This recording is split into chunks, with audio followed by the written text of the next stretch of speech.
The intelligence is artificial, the dangers are real, and some of them are already with us. In Brazil, 1 year after the murder of a journalist and an activist, their work goes on, done by others. And Auschwitz, where the battle is over memory and the preservation of the history of the Holocaust.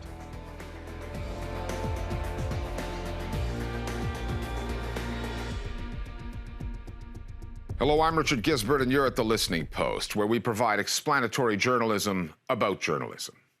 You've seen the apocalyptic headlines. Are machines out to take our jobs? Are they developing the ability to wipe out humanity? About 2 weeks ago, hundreds of tech insiders and academics warned governments that artificial intelligence, or AI, if left unchecked, could soon develop the ability and the will to destroy us all. Those sounding the alarm include some of the industry's biggest players, AI developers like the Microsoft-backed OpenAI and Google's DeepMind, companies that continue to pour billions of big tech dollars into this technology. There is a lot of skepticism around this story, and AI illiteracy is a big part of the problem. That includes journalists reporting on the story who do not fully understand the technology they're covering. The scary part? Neither do some of the people creating it. Tonight, a stark warning that artificial intelligence could lead to the extinction of humanity. Starting with a question that confounds so many people who lack expertise in artificial intelligence. That is to say, almost all of us.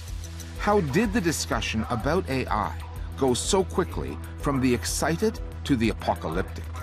From the apparently limitless possibilities to the fear of our eventual destruction at the hands of a technology that is of our own making? There are people who think that catastrophic risks are certainly something very conceivable, and I'm among those.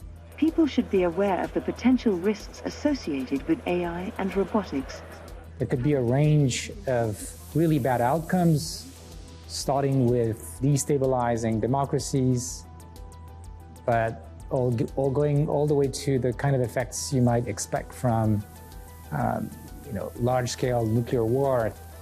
Personally, I think we don't know enough to be very reassured, and that we should start working to avoid even the low probability event of something catastrophic.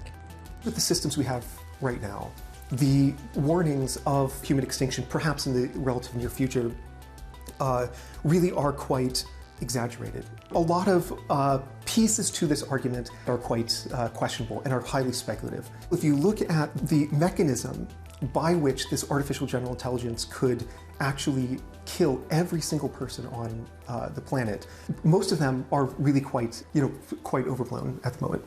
The alarmism is part of a classic technology hype cycle. You get a new technology and some people have got an interest in boosting it, in telling us that it's going to change the world in wonderful ways. And other people are saying, hang on a second, where is this going? Where might it end up? The danger of that kind of extreme debate is that it misses out the here and now. It misses out the really practical things that are happening. Many AI experts will echo that view, that the doomsday scenarios do not merit the journalistic attention they are attracting and should be relegated to the fringes of news coverage. Because, they say, those scenarios and existential fears are based on a version of AI that does not yet exist, known as AGI, Artificial General Intelligence, that, if developed, would eventually be capable of thinking, reasoning, and acting on its own, without the need for human input. Still, that possibility is enough to produce alarmist coverage, news angles that get the clicks, and distract audiences from the real harm AI is already causing through technologically driven bias, discrimination, and misinformation. When human beings choose the data that artificial intelligence uses, unconscious biases can slip in to the machine learning models, biases that are then automated and perpetuated. U.S. government studies have already found that AI-driven facial recognition tools often misidentify people of color, leading to wrongful arrests. And that's just one example. My concern about the focus on doomsday prophesying is that it catalyzes energy and resources toward these far-off scenarios where people are getting harmed by these systems in the present day. They're affecting people's access to whether they're able to get a mortgage, whether they're getting adequate health care, whether they're called in for that job and whether they're well paid. And these are the kinds of concerns that we need to be foregrounding in the conversation around AI. There are several risks that people have been talking about. I'm very concerned about how these tools could really scale up the level of disinformation that we already suffer from, and all the image generation tools, voice generation tools. If we're not careful to constrain them and avoid systems that have autonomy and can decide for themselves. One practical concern about AI in newsrooms that gets plenty of coverage out of self-interest has to do with the implications for reporters, their jobs. Artificial intelligence is not entirely new to journalism. Automation tools have been churning out news copy for years, particularly in financial reporting. They can track the movements of the markets and pour through earnings reports quickly and efficiently. The advent of new generative AI tools like ChatGPT, their ability to create original text and images, will intensify the impact that AI is having on the news business. But many journalists are no better informed about AI, its flaws and limitations, than the audiences they report to. They need to fear the technology less and get to know it better, what it's good at and where it falls short.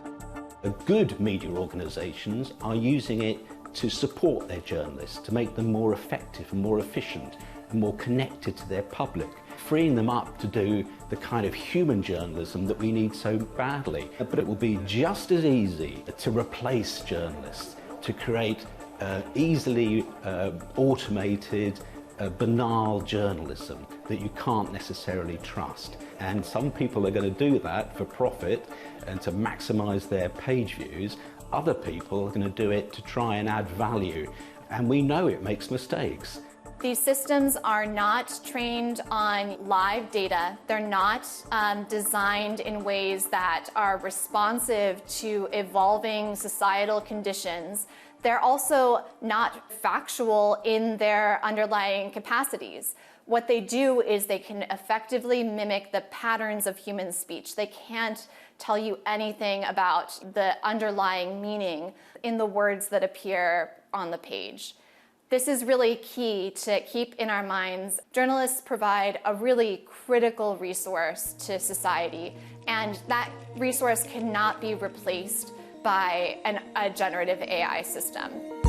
This letter, just one sentence long, recently made headlines about humanity's imminent AI-driven demise. It came out late last month and was signed by some of the industry's biggest players, including Google DeepMind's Demis Hassabis and OpenAI's Sam Altman.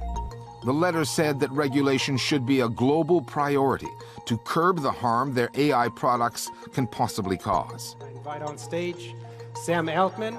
Analysts have pointed out, however, that those companies are still pouring money into AI development, that their prophecies of doom could be a ploy to get billionaire tech bros a seat at the table where the rules and regulations on the future of AI will eventually be written. You could see this with like Sam Altman going to Washington, D.C., and he gets to meet with all these senators and with a bunch of CEOs or, high-level individuals in the tech world about the potential risks. And there was Joe Biden walked in and said something like, I'm understand the riskiness of these technologies, and I'm really trusting you guys to figure out how to solve it. The warnings about human extinction do help these companies to further concentrate power. Essentially what they're saying is that the technologies that we are building now pose a threat to all of humanity. And the only way that we can properly mitigate these risks is to rely on the companies themselves. These are not companies that have a demonstrated track record of addressing public concerns about the broad impact of their systems. So I think it's really important that we be paying close attention to the way that market incentives are, encouraging these companies to deploy systems into wide public use before they're ready, and with very little internal scrutiny, let alone adequate testing from regulators. The weak point here is the human. I'm pretty sure that we could build safe and very useful AI systems. But even if we knew the recipe for doing this, that means we could easily turn that knowledge into how to build a rogue AI that could be dangerous for humanity. It's not just a technical problem, it's also a social problem, a political problem, even an economic problem. And we have to think about what are the motivations for people who might do that, and how do we reorganize society to minimize those risks. To Brazil now, where justice delayed may not prove to be justice denied in the case of a double murder deep in the Amazon. Flo Phillips is here with the details. It's been exactly 1 year since British journalist Dom Phillips and Brazilian Indigenous activist Bruno Pereira were murdered while reporting on the illegal exploitation of the Amazon rainforest and its indigenous communities. Tributes marking the anniversary were held in cities across Brazil, just as police announced formal charges against 2 men, as well as the alleged mastermind Rubens Villa Coelho. Coelho led a transnational criminal organisation responsible for some of the illegal fishing activity Phillips and Pereira were out to expose. This past Monday, President Lula da Silva celebrated World Environment Day by recognising the 2 men. Bruno e Dom mereciam e deveriam estar aqui hoje. A melhor maneira de honrá-los é garantir que sua luta não tenha sido em vão. And that fight for environmental justice is far from over. I think it's our duty to tell the stories. A consortium of investigative journalists launched the Bruno and Dom project, which will follow up on and publish stories the pair were trying to tell, as well as a separate project to fund and complete the book Phillips was working on when killed. Repression against reporters covering the Amazon beat continues, but with more culprits behind bars and the return of environmentally conscious leadership in the capital, journalism from the rainforest stands a better chance of reaching audiences around the world. Thanks, Flo. 83 years ago, in June of 1940, the first trainload of prisoners arrived at Auschwitz-Birkenau, the Nazi extermination camp where during World War II more than 1 million people were sent to their deaths in gas chambers. Auschwitz would become an enduring, horrific symbol of the Holocaust and Adolf Hitler's attempts to annihilate Europe's Jewish population. As the years pass, the number of survivors dwindles. The importance of their testimonies grows, as does the risk of history being revised or rewritten. Politicians have been known to frame the past in ways that serve their political interests in the present. Just ask the Turkish government about the Armenian genocide or the Chinese authorities about the Tiananmen Square massacre. The same can be said of the Holocaust, a story that was on a different scale. The Listening Post's Johanna Hoes now from Auschwitz on the politics of memory and the importance of recounting history so it does not recur.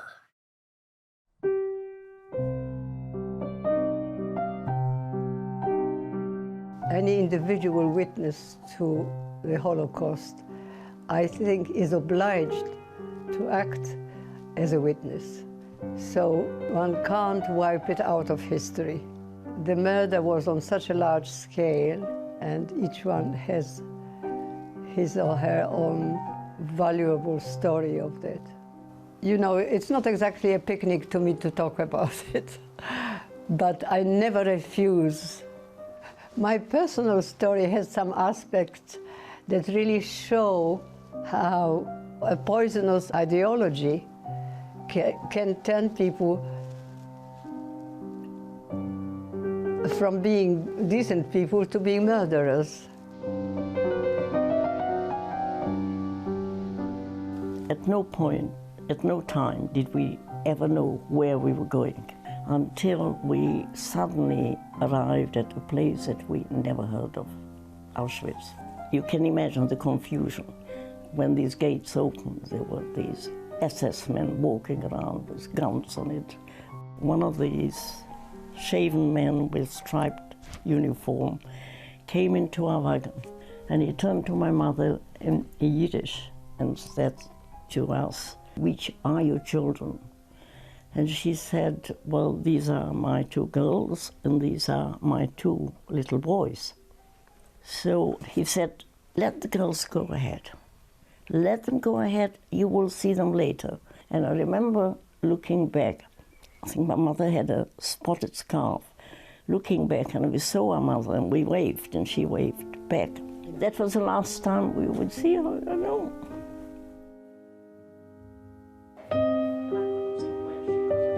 It's been 80 years since Mindu Hornik lost Sul, her mother and brothers, in the Auschwitz-Birkenau extermination camp in Nazi-occupied Poland.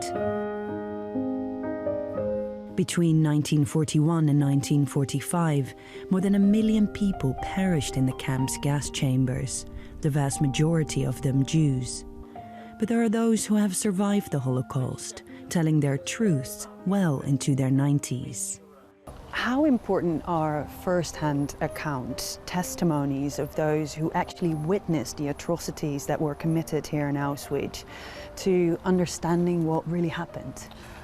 The word of survivors is a very important part of the authenticity of the story of Auschwitz, because of course we have the site, we have historical research, but if we really want to understand the human experience of this place, how those men, women and children who were deported here suffered, how the system of dehumanization works, we need to listen to the words of people who went through this place. We were still crying for our mother.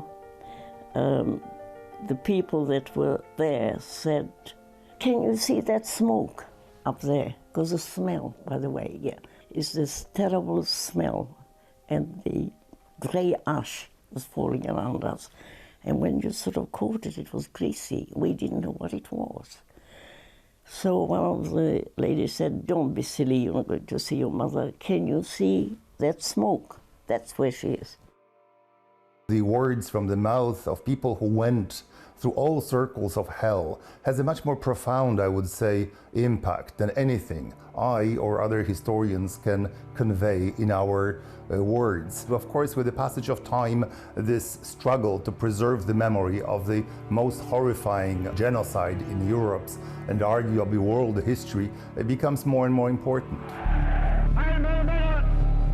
Adolf Hitler sowed the seeds for that genocide from the moment he rose to power in the early 1930s.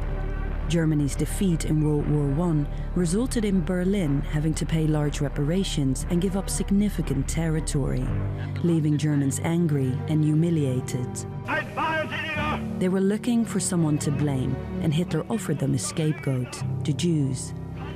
Over the course of the Second World War, Nazi Germany and its collaborators systematically murdered some 6 million Jews to make way for what Hitler considered a superior Aryan race.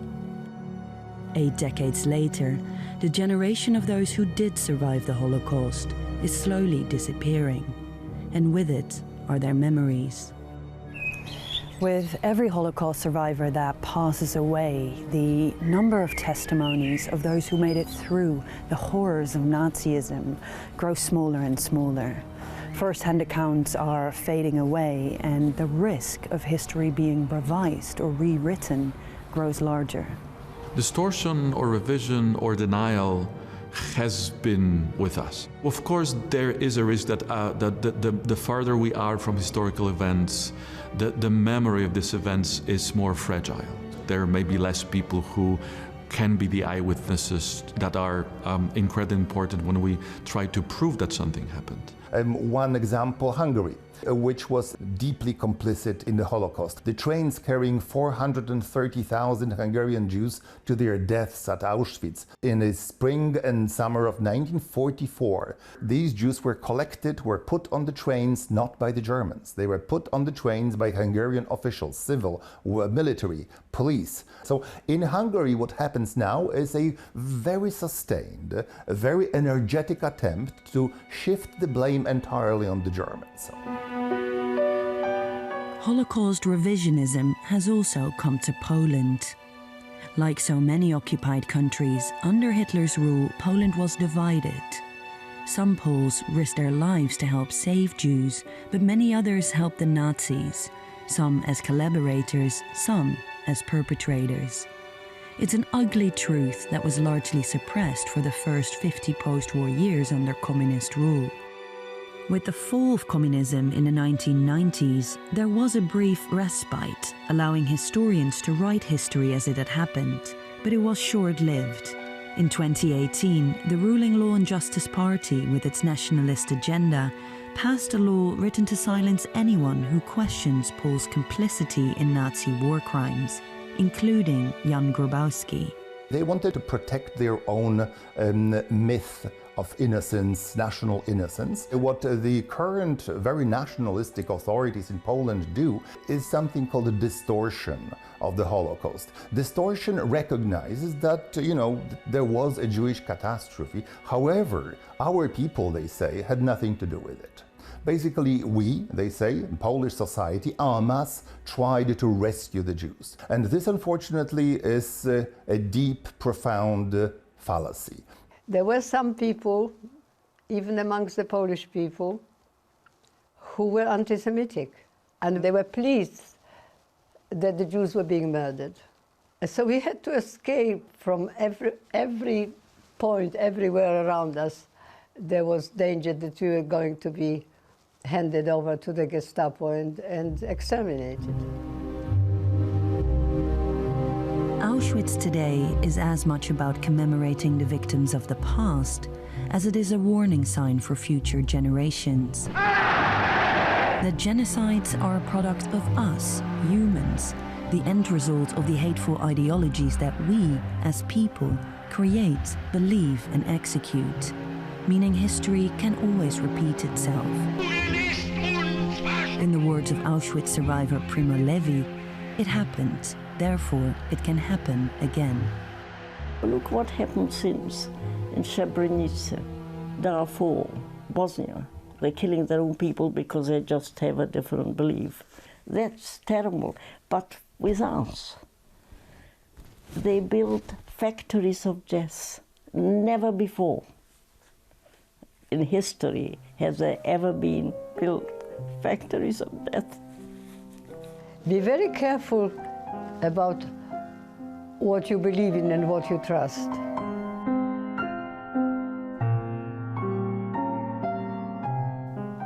I would like to instill this in the young generation.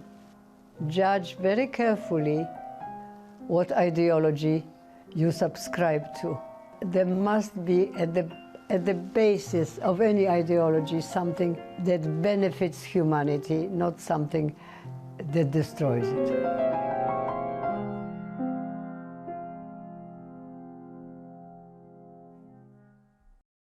And finally, back to artificial intelligence. AI illiteracy is a real challenge for some journalists, even some of the people working on AI software.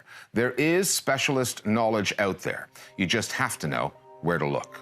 Podcasts can provide entry points for people new to the subject. Tech Won't Save Us is one of them. The show is not specifically about AI, but it keeps coming up on a podcast whose guiding principle is that technological efficiency should not come at such a high human cost. We're asking the technology to predict the impact that it's going to have as if the technology has any kind of brain behind it. Another podcast we'd recommend, Last Week in AI. The name tells you all you need to know. People like you and I would have conversations in lunchrooms and nobody would understand what the hell we're talking about. And now it's just kind of everybody seems focused on this space. For AI updates that go straight to your inbox, there are two newsletters worth checking out. First, Chin AI, published by Jeffrey Ding of George Washington University. It features translations of key Chinese discussions about AI development. Another newsletter is AI Supremacy. It has a paid option and a free one. It's a good fit for those of you who already have some knowledge about artificial intelligence. Finally, two websites for those who are into AI and want to dig a little deeper. Distributed AI Research Institute and the AI Incident Database. And we will continue to generate stories on AI as well, using all of the tools at our disposal, including journalism. We'll see you next time here at The Listening Post.